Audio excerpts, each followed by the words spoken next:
Cuando una persona sueña, solo se puede dirigir hacia una dirección: pa'lante. Hay miles de historias, algunas de sacrificio, otras de riesgo, pero también de superación, y una de ellas podría ser la tuya. Inmigración, sueños, retos y triunfos. Bienvenidos al programa Pa'lante, mi gente, de la firma de abogados Vázquez & Servi. Efectivamente, con abogada Bárbara Vázquez, que nos acompaña en esta edición. Bienvenida, abogada.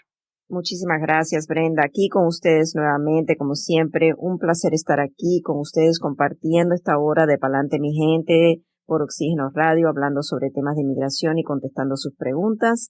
Hoy día vamos a estar hablando sobre el tema del ajuste de estatus para personas quienes disfrutan con TPS, dado que ha habido un cambio en política por UCIS que fue publicado el mes pasado en julio. Y bueno, les recordamos, como siempre, antes de entrar a la programación, que la información que reciben por este medio es de carácter general y no sustituye una consulta formal con un abogado que se especialice en la materia de inmigración. Bueno, como expliqué, en julio del corriente año, UCIS publicó lo que es una alerta de cambio de política con respecto a la elegibilidad para lo que es el ajuste de estatus para personas quienes disfrutan del TPS y viajan o han viajado con permiso avanzado de viaje, conocido como el Advance Parole. Previamente, UCIS había adoptado lo que es una decisión de la Oficina de Apelaciones Administrativas en el caso de ZRZC, en el cual esa oficina dictaminó que personas con TPS, quienes habían viajado y regresado a Estados Unidos con Advance Parole antes o más tardar del 20 de agosto del 2020, podrían ser elegibles para el ajuste de estatus, siempre y cuando contaran con ciertos requisitos. Personas quienes viajaron después de esa fecha quedaron fuera de esa posibilidad. Ahora, recordemos que el disfrutar del TPS no equivale a una admisión legal para lo que es el ajuste de estatus, y este tema ya fue litigado e incluso llegó a la Corte Suprema de la Nación en el caso de Sánchez versus Mallorca, en el cual el Supremo dejó claro que el ser concedido el TPS no significa que la persona ha sido admitida para propósito de ser elegible para el ajuste de estatus, o sea que no ha sido admitida en lo que es un estatus legal para propósito de la sección de la ley 245A, que es la sección de la ley que trata sobre la elegibilidad para un ajuste de estatus. También recordemos que para ser elegible al ajuste de estatus, se requiere que el solicitante sea elegible, por ejemplo, por medio de una petición familiar, que por lo general está presentada por un cónyuge ciudadano estadounidense o un hijo ciudadano estadounidense mayor de 21 años de edad. El 1 de julio del 2022, UCIS rescindió su posición con respecto a la adopción del caso de ZRZC, lo cual ahora significa que personas con TPS, quienes viajan con Advance Parole, no obstante, a la fecha de regreso a Estados Unidos, podrían ser consideradas, inspeccionadas y admitidas para propósito de elegibilidad bajo la ley de ajuste de estatus. El cambio en política que ya ha sido publicado en el Manual de Políticas de UCIS deja claro que el viajar con Advance Parole no ejecuta una orden de deportación previa. La jurisdicción sobre una solicitud de ajuste de estatus para personas con TPS quienes cuentan con una orden de deportación o remoción depende, entre otros factores, de la clasificación de entrada que el gobierno le otorgue cuando la persona entra con Advance Parole. Dado la complejidad que presentan estos casos y especialmente los casos donde existe una orden de deportación o remoción previa, siempre es aconsejable una consulta formal con un abogado de inmigración para una evaluación completa de su caso. Esto es un cambio bastante importante, Brenda, para estas personas quienes viajaron con TPS después de la fecha del 20 de agosto del 2020. Fue cuando se adoptó esa decisión del caso ZRZC. Muchas personas quedaron fuera de la posibilidad de poder aplicar al ajuste de estatus porque viajaron después de esa fecha. Para personas quienes no cuentan con una orden de deportación previa y viajaron después de esa fecha con Advance Parole, tal vez ahora podrían ser elegibles para lo que es el ajuste de estatus, siempre y cuando tengan esa base para esa petición familiar, que en la mayoría de los casos estamos hablando de un cónyuge ciudadano que quiere pedir a su esposa que tiene a lo mejor TPS y ha viajado con Advance Parole, o en la mayoría de los casos que vemos aquí por este medio, de preguntas de personas, mi hijo ya cumplió los 21 años de edad, tengo TPS, puedo ajustar mi estatus, y a veces la traba ha sido en que la persona no ha viajado todavía con advance parole o que viajó después del 20 de agosto del 2020. Esto yo creo que es un tema muy importante porque a lo mejor ahora vale la pena volver a revisar, ¿verdad? A mirar estos casos. Si usted se encuentra en esa posición, tal vez vuelva a consultar con su abogado para ver si sería elegible. Personas que cuentan con una orden de deportación o remoción previa, quienes están con TPS, aunque estén protegidos bajo el TPS y el gobierno estadounidense no los pueda remover o no pueda ejecutar esa orden de deportación, el viaje con advance parole no en todos los casos va a permitirle a la persona poder ajustar su estatus. Eso, como expliqué, va a depender de la clasificación que le han dado a la persona cuando ha entrado nuevamente con ese permiso de viaje, y esto es un tema bastante complejo que requiere una consulta más profunda por un abogado que se especialice en la materia de inmigración. Wow. Y sabemos que siempre sale el tema ese precisamente del TPS, porque para los que no saben, y me imagino que, bueno, sé que hemos hablado en el pasado de que hubo o han habido personas, abogada Bárbara, que aún teniendo el TPS nunca hicieron ninguna diligencia por tratar de salir a su país. Entonces, de repente sale esta novedad y dicen, híjole, no lo hice a tiempo, o será que ahora puedo. Porque sí, hay gente que 10, 15, 20 años y no hicieron nada por salir y sin saber pudieron haber tal vez perdido ese beneficio, ¿no? Sí, exacto. Y a lo mejor es cuestión de que ahora estén en una posición que puedan viajar, puedan pedir este permiso de viaje, a lo mejor ya tienen ese nexus familiar requerido, a lo mejor estaban esperando que el hijo cumpliera los 21 años de edad y la desidia de viajar a lo mejor era esa: ¿para qué voy a viajar si todavía no puedo ni ajustar mi estatus? Aunque los abogados de inmigración en tiempos atrás estábamos recomendando tomar ventaja del permiso avanzado de viaje para que ya tuvieran ese viaje completado para cuando ese hijo cumpliera los 21 años de edad poder entonces hacer su solicitud de ajuste de estatus. Pero yo creo que ahora, a medida que han cambiado la política de inmigración, que ha rescindido la adoptación de ese caso que en realidad dejó fuera a muchas personas, yo creo que vale la pena que estas personas que tienen TPS y que podrían ser elegibles, que consulten su caso con un abogado para ver si pueden pasar a hacer su trámite de ajuste de estatus. Por supuesto, y qué mejor que hacerlo teniendo todas las herramientas, que más que nada la información, abogada, ¿no? Exactamente, más que nada la información está en todo lo que es la publicación de esta información, la tienen en el web sitio de UCIS, la persona puede acudir ahí, pero siempre es complejo hasta para un abogado que esté mirando toda esta información en el web sitio de UCIS. Es complejo porque hay muchas referencias en lo que llamamos footnotes a diferentes provisiones de la ley, diferentes casos. Excepciones y ejemplos, sí, sí, sí. Exacto. La persona que no sepa cómo interpretar, una persona que no sea abogado, le va a ser difícil interpretar las diferentes secciones y cómo juegan esas diferentes secciones a los factores de su caso específicamente. Y por eso siempre les recomendamos, aunque siempre me preguntan, ¿es necesario acudir o poner un abogado? Y yo la respuesta que le tengo que dar es sinceramente no, no es necesario ni tampoco mandatorio que la persona tenga un abogado en su caso, pero los casos de inmigración suelen ser complejos y es por esto que siempre les recomendamos acudir por lo menos como una cosa bien básica a una consulta formal para que la persona por lo menos se lleve una idea de qué tan complejo podría ser el caso, cuáles son los factores que a lo mejor pueden tener algún impedimento, cómo vamos a poder sobrepasar ese impedimento, si hay que pedir un perdón, etcétera. Ay, claro. Y estos TPS en general, ¿verdad? No se limita a ciertos países. Right, no, esto es TPS en general. Ok, great. Pues mi gente, ahí está la información, empezando obviamente con las actualizaciones. Y mira, lo que son ustedes que ejercen la ley de inmigración, abogada, y aquellos que hacen impuestos, los cambios que se dan cada temporada, cada par de años, es casi una tarea por sí sola estar actualizándose día a día. Por eso yo creo que una de las cosas más tristes es que nuestra comunidad a veces se nutre de lo que le dijo el compadre, la prima del trabajo, una amiga de aquí, de allá, sobre todo porque vamos tergiversando, vamos cambiando las versiones conforme vamos compartiendo, pues, yo supe por ahí que dijeron que en las noticias, que esto y que el otro. Es mejor estar al día y qué mejor que este espacio como el que hacemos cada semana.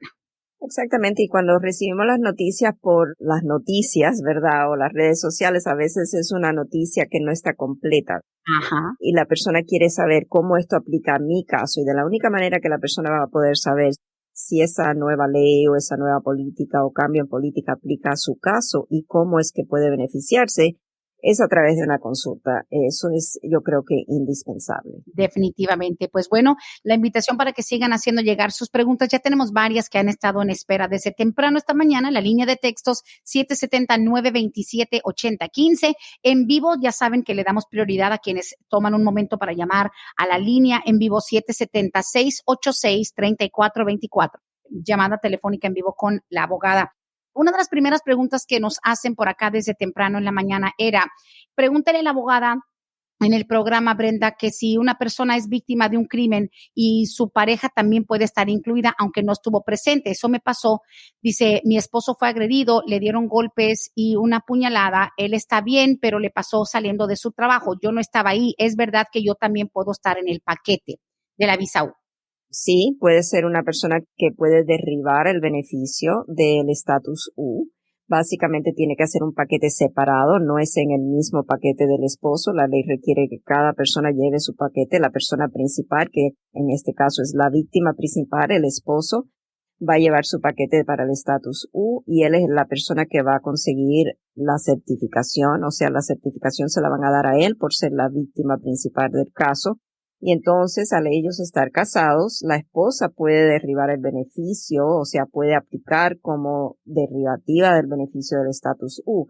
Si a la persona principal le otorgan el estatus U, entonces a la persona derivativa casi siempre le van a otorgar el beneficio de estatus U también como persona derivativa. No es necesario que ella haya estado presente cuando el esposo sufrió el ataque. Ah, qué bien. Ok, listo. Pero eso sí, como bien lo ha dicho, tienen que estar casados. Right, correcto. Muy bien. Pues listo. Siguiente pregunta. Dice, mi esposa hace 3 años aplicó la residencia para su mamá y yo serví de fiador o soporte económico para mi suegra.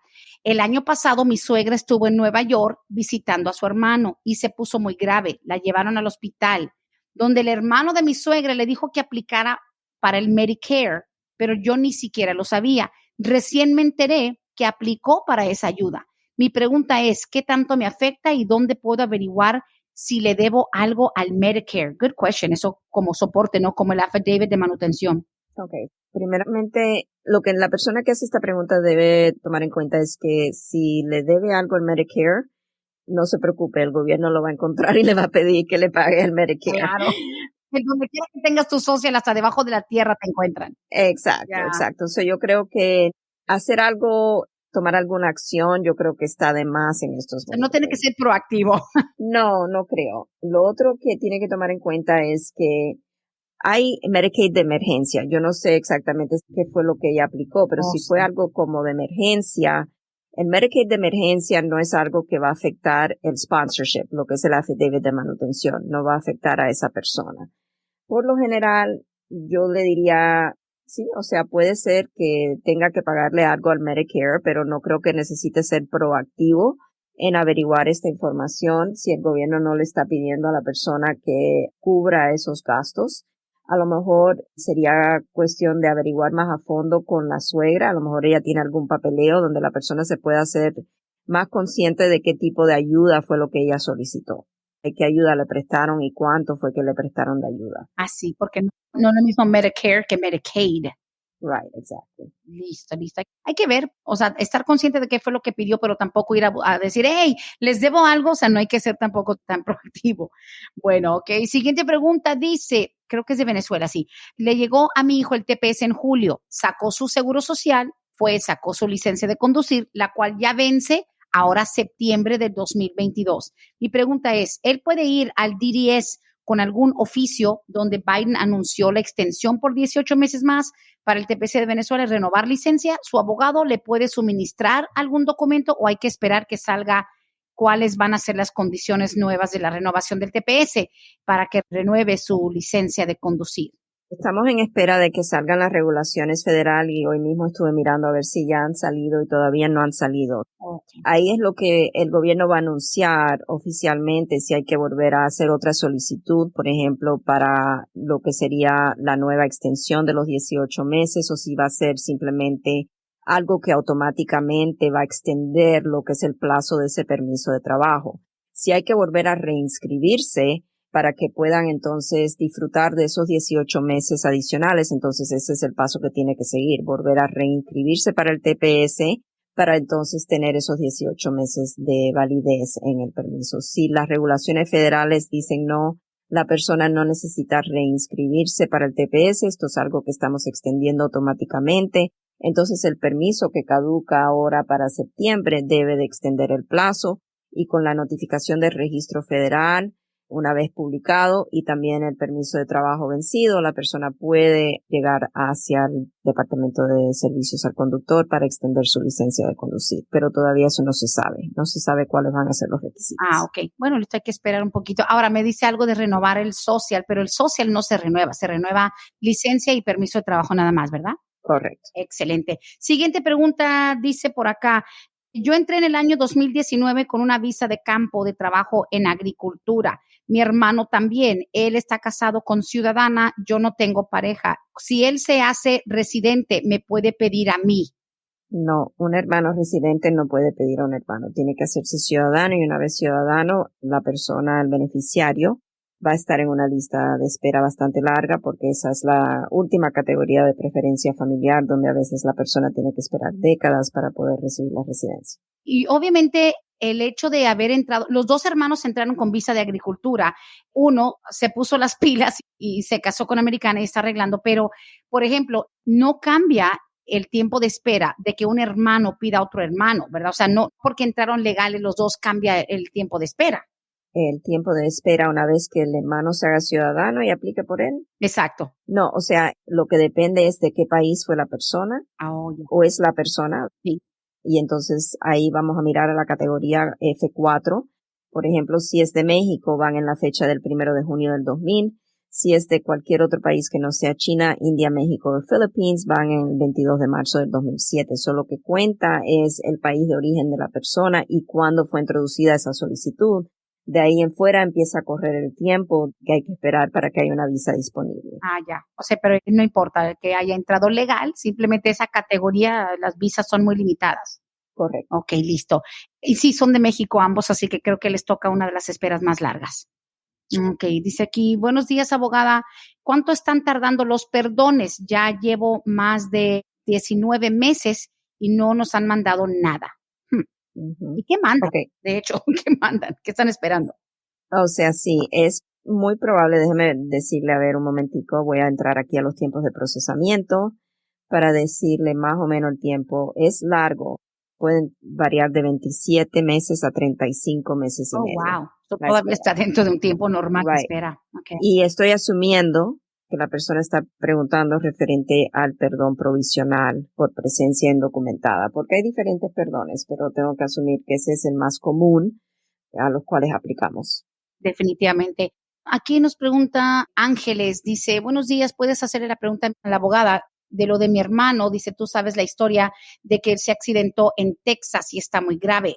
Bueno, prácticamente se trata de un indocumentado. Se accidentó en un vehículo en Texas. Andaban en familia. La hermana vive aquí en Atlanta, pero el hermano indocumentado prácticamente tenía menos de un año de estar aquí. Dice que él estaba muy grave, ha estado hospitalizado, le están haciendo terapias. O sea, quedó muy, muy lesionado. Dice que si no hay algún tipo de protección para alguien que estando aquí, fue un accidente de tránsito, digo, y él no fue el culpable, sin duda, pues hay reclamos de seguro y todo eso.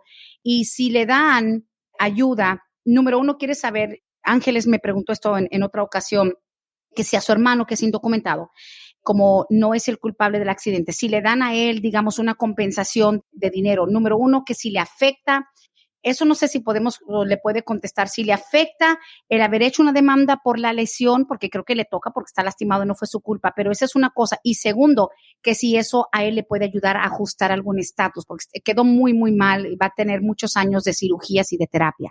Okay, no, por el hecho del accidente no podemos brincarnos a un ajuste de estatus.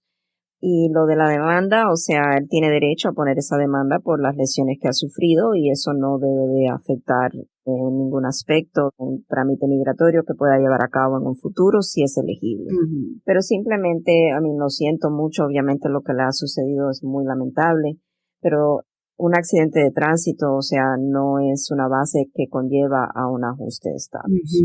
Definitivamente, digo, es muy lamentable, pero no, ni el ser víctima del accidente le da un camino directo a ningún ajuste, ni tampoco le perjudica el hacer un reclamo porque tiene todo el derecho de hacerlo. Correcto. Porque no es ayuda pública, o sea, estás demandando por una lesión que no fue tu culpa, no consta.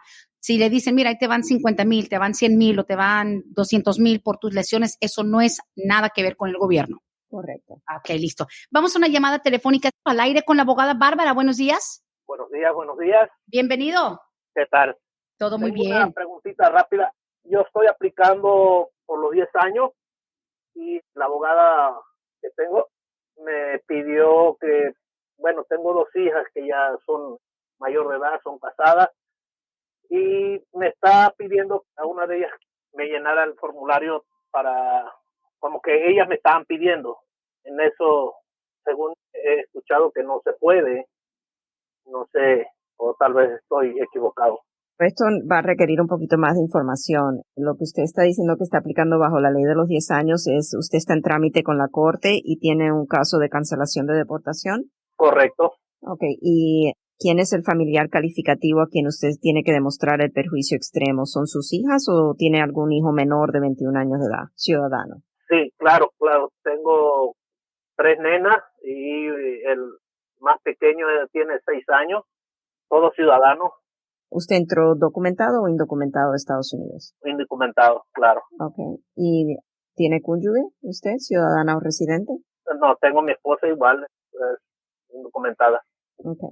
La petición familiar, la I-130, que es lo que le está aconsejando la abogada que usted tiene que haga, sí es algo que pueden hacer sus hijas ciudadanas estadounidenses por usted, pero para que usted pueda legalizar su estatus a través de esa solicitud, usted va a necesitar tener lo que es un familiar calificativo para propósito de poder comprobar que es elegible a un perdón por su presencia indocumentada en Estados Unidos. ¿Usted de qué país es? México. Okay. Al no haber entrado legalmente a Estados Unidos con una visa, la solicitud I-130 por sus hijas no va a conllevarle a la residencia, a no sea que haya un cambio en ley que pueda beneficiarle a usted.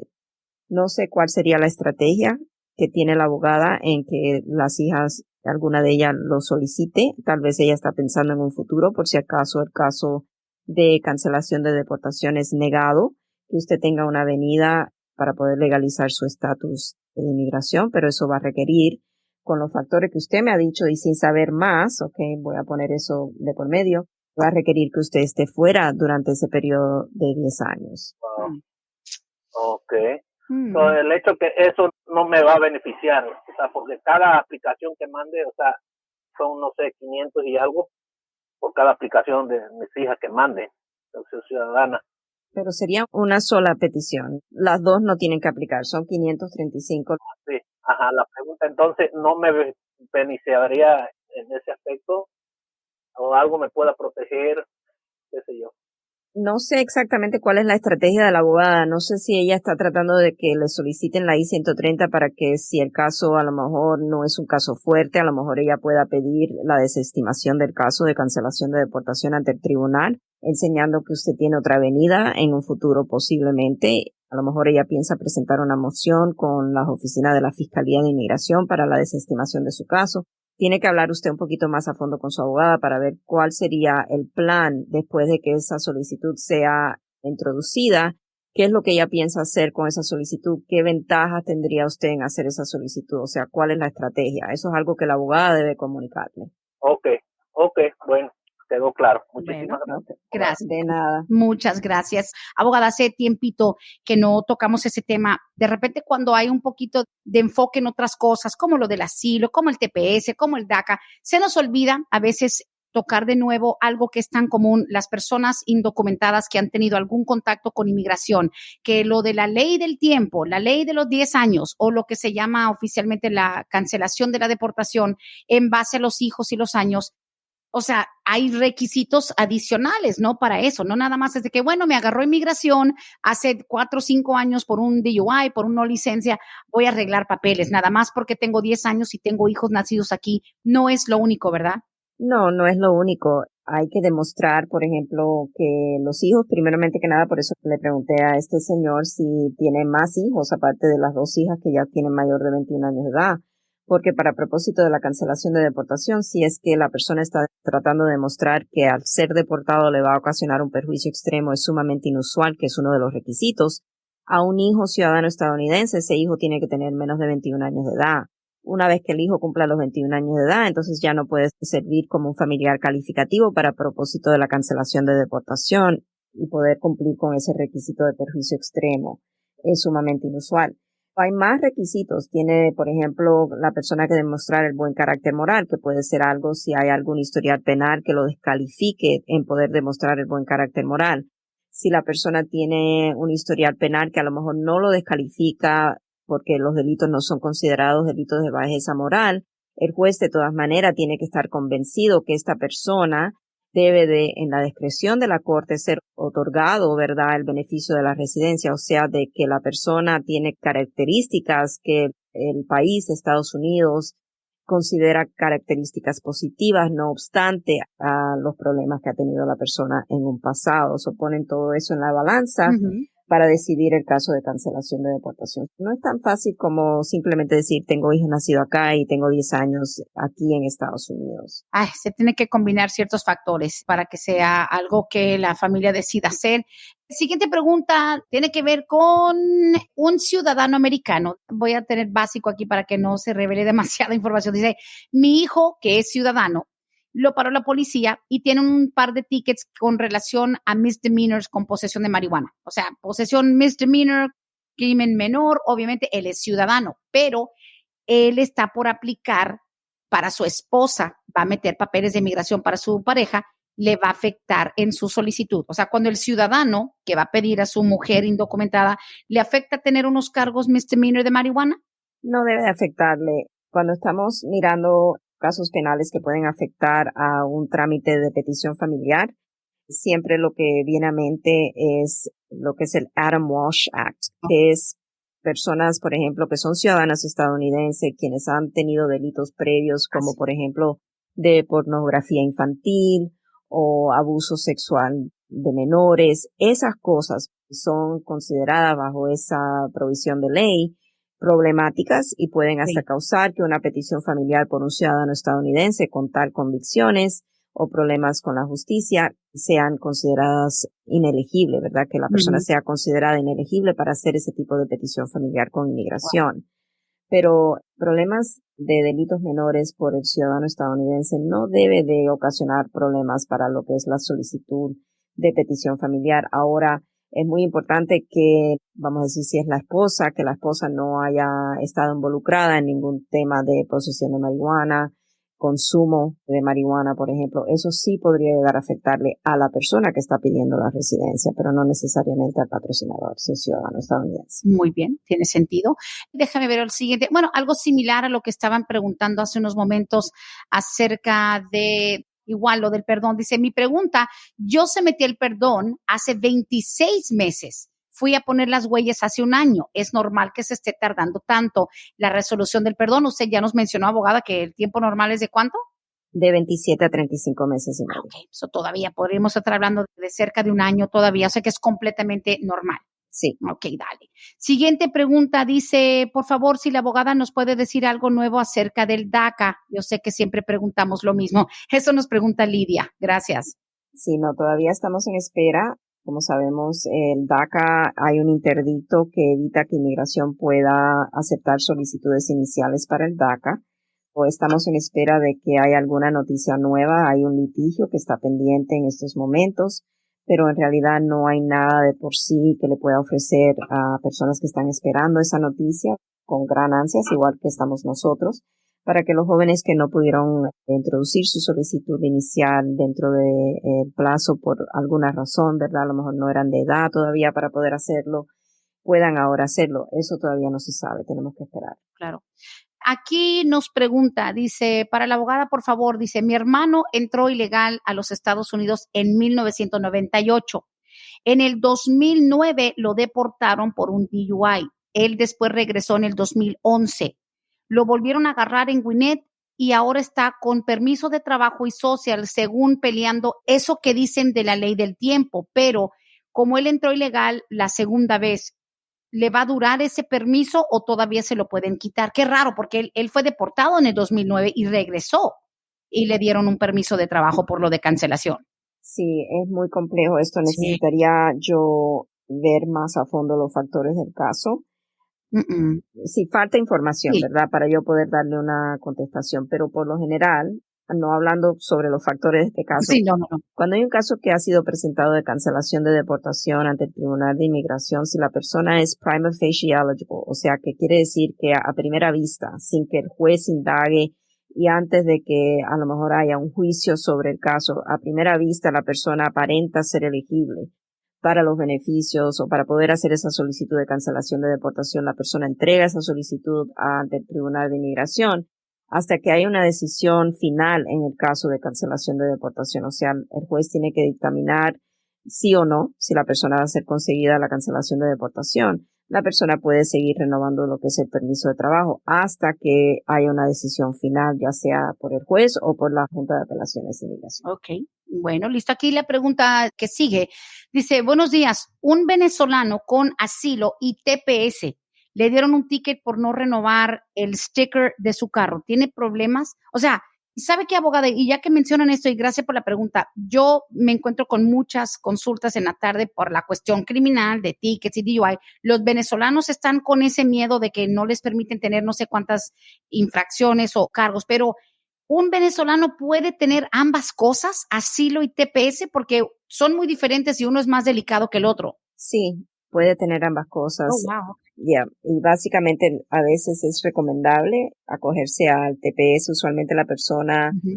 en este caso me imagino que cuando la persona aplicó al asilo político, el TPS todavía no estaba en vigor para personas de Venezuela, o sea, no había sido designado el TPS para Venezuela. Después entra al programa y el abogado a lo mejor le aconsejó, sabe que como un respaldo vamos a acogernos al TPS, porque lo que puede suceder en estos casos, si la persona no es concedida el asilo político, puede evitar a lo mejor ser pasado inmediatamente a la Corte de Inmigración en trámite de deportación, o si es pasado al trámite de deportación y está respaldado por el TPS, la persona puede a lo mejor lograr un cierre administrativo del caso ante el Tribunal de Inmigración mientras el TPS está en vigor. Sí es recomendable tener ambas cosas si es elegible la persona para ambas cosas. Ahora, el hecho de que haya recibido un ticket por no haber renovado lo que es la registración Ujú. de la placa del carro no debe de afectarle. Lo que sí, en todas las solicitudes futuras debe de divulgar esa información. Las personas que disfrutan del TPS deben de tomar en cuenta que el TPS puede ser la persona descalificado para el TPS si tienen 2 misdemeanors o más. Okay. En el estado, si esto ocurrió en el estado de Georgia, puede ser considerado un misdemeanor, ¿verdad? Lo que es el manejo sin licencia, el no registrar el auto, etc. Ujú. Ok, pues depende. Hay que estar bien claro de qué significa para cualquiera de los dos procesos. Siguiente pregunta. Ok, nos dan un poco más de información. Alguien nos escribió, pero le pedí información. Dice, me hice ciudadano por parte de mi esposa. Puedo pedir a un hermano que estuvo aquí hace 15 años, pero en una ocasión fue detenido en Gwinnett por no licencia. Entonces le pregunté, ¿fue deportado? Y dice, no. ¿Cuánto dura el proceso? Le digo, pero es que como él, Radio Escucha, nos escribe, estuvo aquí hace 15 años, ¿dónde está ahora? Y para aclarar, dice, él estuvo aquí como 10 años, pero hace 15 que se regresó a México y nunca ha vuelto. Entró indocumentado en el 96. Prácticamente el hermano entró en el 96, estuvo aquí 10 años, like 96 hasta como el 2007, y desde el 2007 se fue para México, ya lleva 15 años allá. ¿Este hermano ciudadano lo puede pedir? Sí, el hermano lo puede pedir. Lo que tiene que tomar en cuenta es que no va a ser nada rápido al proceso migratorio. Él va a estar en una lista de espera de aproximadamente 22, 23, 24, 25 años, Ah, porque van en el 1 de junio del año 2000, so va a ser bien demorado el trámite y de aquí a allá, quién sabe la evolución que va a dar la ley de inmigración, pero si el hermano ya ha estado en México desde el 2007, ya cumplió lo que es el castigo de 10 años por presencia indocumentada en el país, que acumuló desde que tomó efecto la nueva ley el 1 de abril del 97 hasta que salió en el 2006 o 2007. Acumuló más de un año de presencia indocumentada. Si él ha estado fuera desde el 2007, ya esos 10 años de castigo ya han sido cumplidos. Lo que interesaría saber es a lo mejor pedir un FOIA para ver si hay algún historial migratorio, definitivamente pedir el récord penal para ver si tuvo algún arresto relacionado a no licencia, para que cuando se haga el trámite ya para lo que sería la visa de inmigrante tengamos toda esa información. Claro. Ahora, para resumir, porque la gente dice, híjole, desde que me hago ciudadano, lo primero que estoy pensando es pedir a mis hermanos, ¿por qué se tarda tanto? Abogada, prácticamente 2 hermanos adultos no dependen uno del otro, para empezar. Digo, no es una relación que digas, es que yo mantengo a mi hermano me mantiene, mi hermana me mantiene, primero. Y segundo, abogada, es que, o sea, hay muchos, por ejemplo, los inmigrantes de México, India, China, Filipinas, como nos dice, es que hay tantos y el número está tan limitado, pero prácticamente la espera, abogada, no es porque el hermano valga menos, sino que es menos la probabilidad, ¿no?, de que 2 hermanos adultos o hermanas adultas se mantengan una a la otra. En realidad tiene que ver con las cuotas por cada categoría preferencial que ha asignado el gobierno. Cada categoría preferencial tiene un límite de visas que el gobierno puede otorgar anualmente. Y hay varios países que ya esa cuota ha sido agotada hace muchos, muchos años. Por ejemplo, para la categoría F4, que es la categoría de hermanos ciudadanos pidiendo a sus hermanos, solamente hay 65,000 visas anuales que dan, y esa categoría absorbe lo que son las otras 3 categorías preferenciales. Si hay visas que se fueron sin usar en un año fiscal, entonces la categoría F4 va a recibir esas visas adicionales de las otras 3 categorías preferenciales para añadirle a lo que son las 65,000 visas. Y aún así, aún recibiendo esas otras visas adicionales, asumiendo de que hubieron visas que no fueron usadas en esas otras categorías en un año fiscal, el atraso viene porque hay más solicitudes para visas de inmigrante en esas categorías de lo que hay visas disponibles, y es por eso principalmente. Listo. Siguiente pregunta nos la hace Carmen, que dice, buenos días, si a una persona le quitaron su visa de turista porque descubrieron que había trabajado, eso le pasó a mi hermana, dice, tuvo su visa de turista hasta el 2011, se dieron cuenta que había abierto una cuenta de banco, le quitaron su visa. A estas alturas, ella podría solicitar una nueva, ella sigue en México desde entonces. El poder puede. La respuesta ahí tiene que ser sí, puede solicitarla, pero de que le vayan a dar otra visa de turista después de haber violado los términos de la visa que tuvo hasta el 2011 es dudoso, porque básicamente cuando una persona entra en calidad de turista simplemente no puede trabajar en Estados Unidos. O sea, es una violación de lo que es los términos de la visa y por esa razón le anularon o le cancelaron la visa. Puede aplicar. Mi sugerencia sería, si va a aplicar para la visa nuevamente, no mentir si le preguntan, porque todo eso ya queda, ¿verdad?, en su record. No quiere ella verse en un problema legal más profundo en mentir a las autoridades federales de Estados Unidos. Claro que sí. Bueno, ahí está. Siguiente pregunta dice, cuando a uno le dan la cita para la residencia, dice, en mi caso, dice, a uno, por ejemplo, que soy de Guatemala, mi esposa es ciudadana, ¿dónde va a ser mi cita para la residencia? ¿En Estados Unidos o tengo que irme para Guatemala?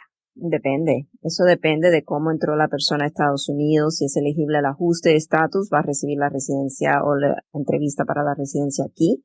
Si entró de manera indocumentada a Estados Unidos y requiere de un perdón por la presencia indocumentada, la entrevista va a ser en Guatemala. Ah, ok. Depende de la entrada, más que nada.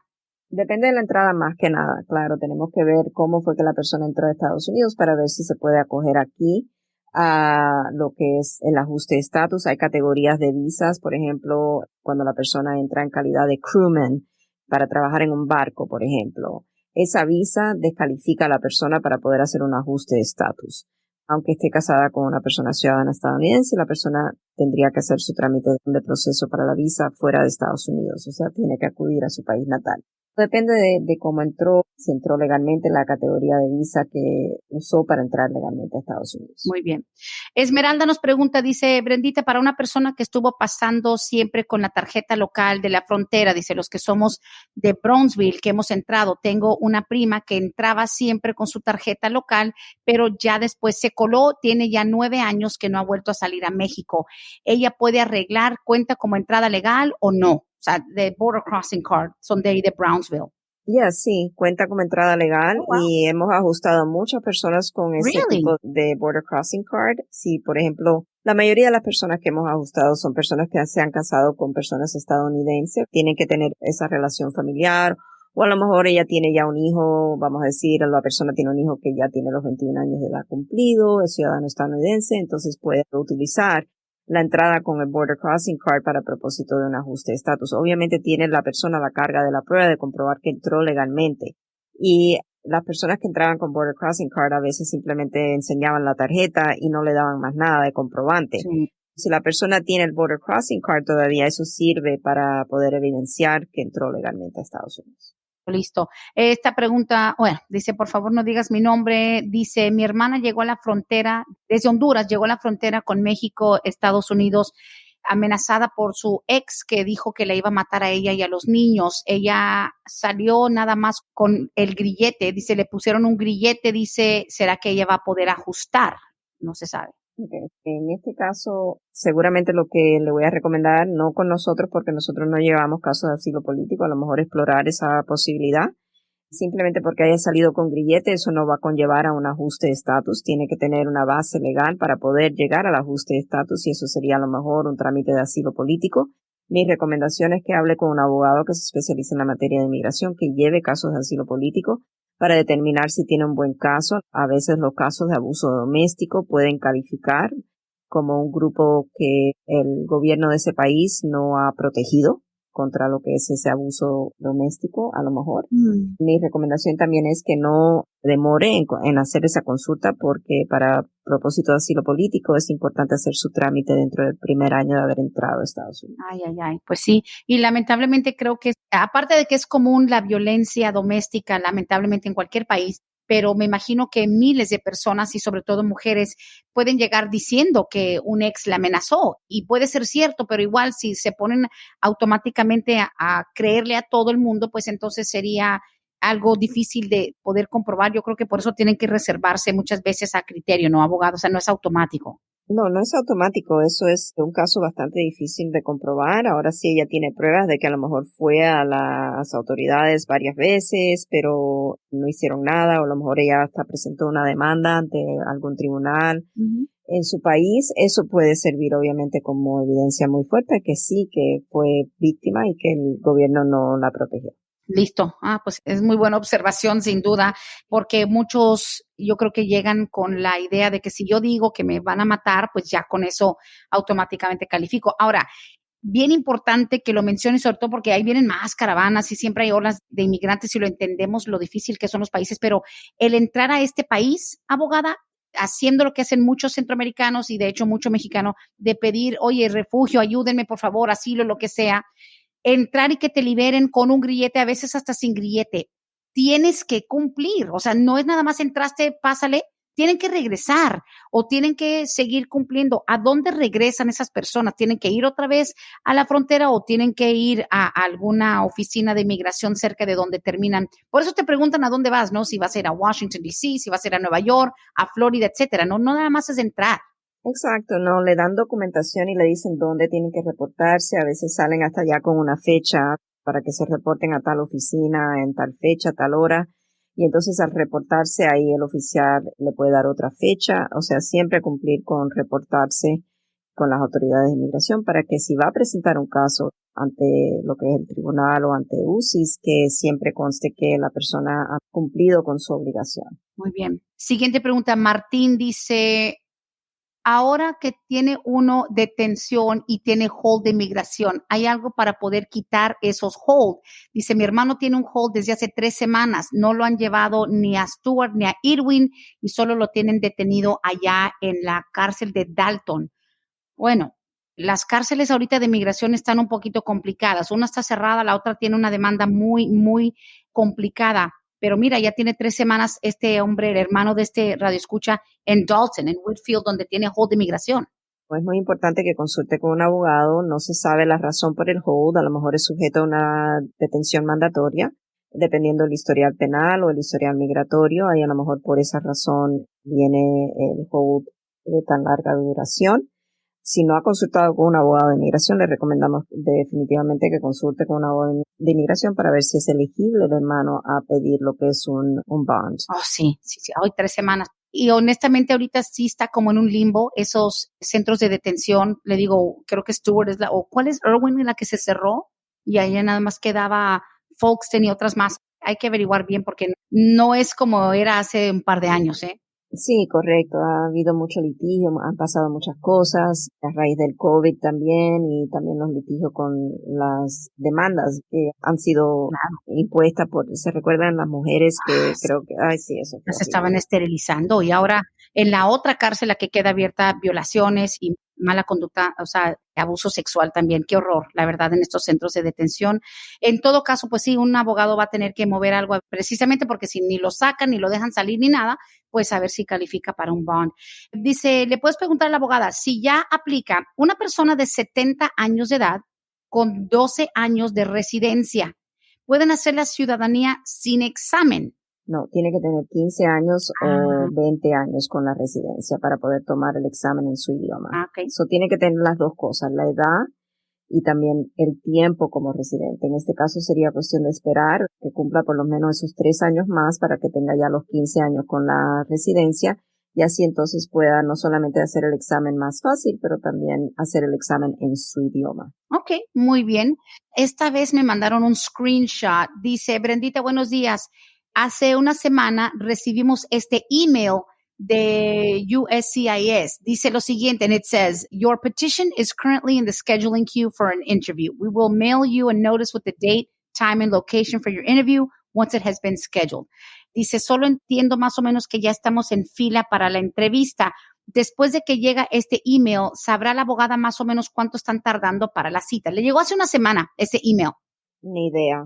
Puede ser semanas como pueden ser meses. Esos también los recibimos del Centro Nacional de Visa cuando el caso está documentalmente calificado y a veces pasan meses antes de recibir la entrevista.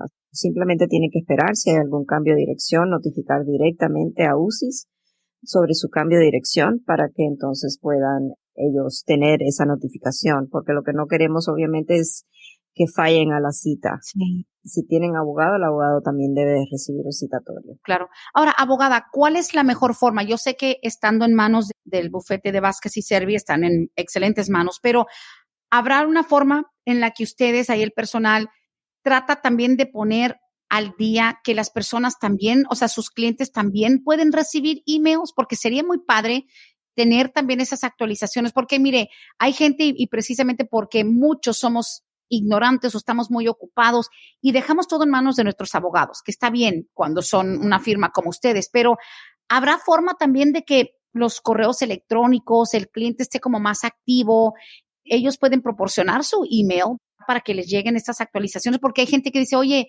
tengo meses que no sé de mis abogados, no me han llamado, no recibo nada por correo. O sea, ponerlos setup como configurar para que les lleguen correos electrónicos. ¿Ustedes les pueden ayudar con eso? Sí, lo que pasa es que a veces no tienen correo electrónico o no quieren dejar su correo electrónico. No podemos forzar, ¿verdad? Ese Sí. tema. Siempre le pedimos al cliente si tiene correo electrónico. A veces nos dicen no, pero mi hijo, y entonces ponemos el del hijo, pero entonces lo que pasa es que a lo mejor el hijo no mira los correos electrónicos con Sí, frecuencia. cierto. Eso es tan individual, ¿verdad? Es tan individual. Es muy difícil. Sí, es verdad. Nosotros siempre preferimos el contacto con el cliente, ya sea, si no es por teléfono, tratamos de por todos los medios, a lo mejor un mensaje de texto, que a veces todos miramos nuestro teléfono celular diariamente, y así si necesitamos que el cliente nos llame, le mandamos un text diciendo por favor llámenos a la oficina, tenemos noticias sobre su caso, para darle la actualización, si es que no tiene correo electrónico, por ejemplo. Es verdad, es verdad. Para resumir, una de las primeras preguntas, y nos hacen algo como similar, dice también, quería saber acerca de, dice, tengo TPS de Venezuela, mi licencia se vence pronto.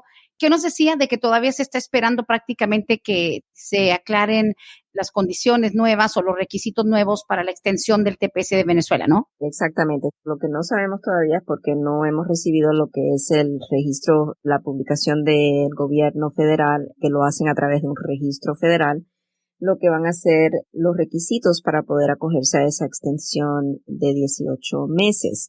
A veces la extensión es automática y cuando es automática no hay que hacer más nada, ¿verdad? Ya el mismo permiso que tiene la persona les sirve para propósito de continuar durante esos 18 meses de extensión, renovando lo que sería la licencia de conducir por ese tiempo adicional y también para presentar al trabajo diciendo que tienen esa extensión automática.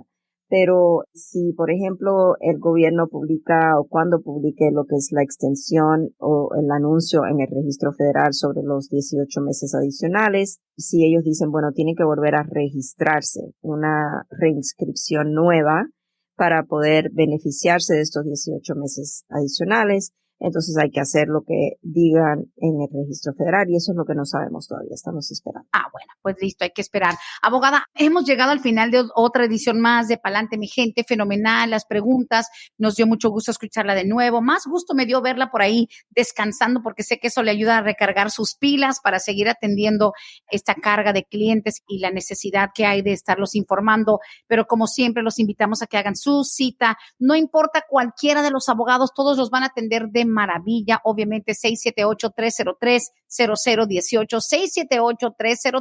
678-303-0018, abogada, como siempre, increíble el programa. Muchísimas gracias, para mí fue un placer estar nuevamente aquí en la programación que tanto me gusta estar con ustedes compartiendo la información y los espero como siempre para el próximo martes. Muchísimas gracias, Brenda. Gracias, feliz semana, abogada. Igualmente. Hasta aquí hemos llegado hoy, pero siempre vamos pa'lante, mi gente, con Vázquez en Servi. Hasta la próxima.